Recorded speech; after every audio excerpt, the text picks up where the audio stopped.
All right, this is for our diffusion and temperature experiment in lab 6.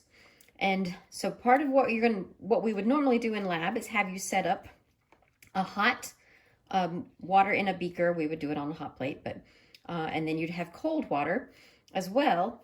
But this is something you can also just do at home. So I wanted to show you how you can do it at home. Instead of using the potassium permanganate that the lab mentions, I'm just going to use food coloring. So you can do that.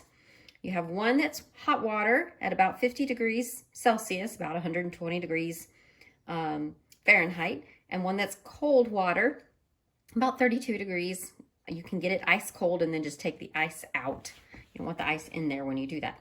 And then you just put a drop of food coloring into each one and watch what happens.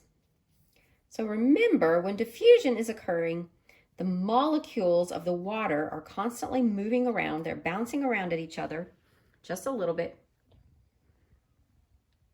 because molecules are always moving.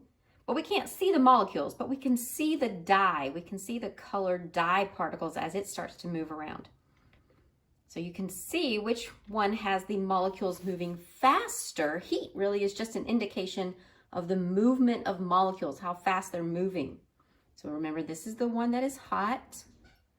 The molecules are diffusing much more rapidly in this one, right? The color, the water is becoming blue much faster.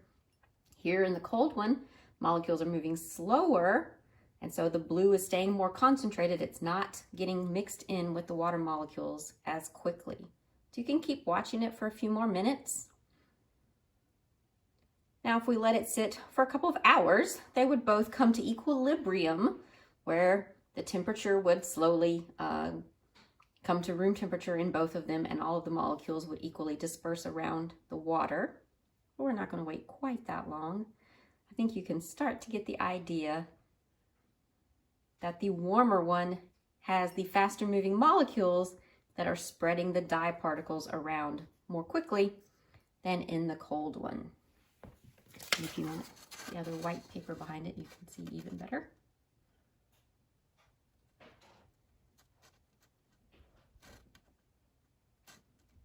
All right, so there's your diffusion and temperature experiment. And answer the questions in your lab.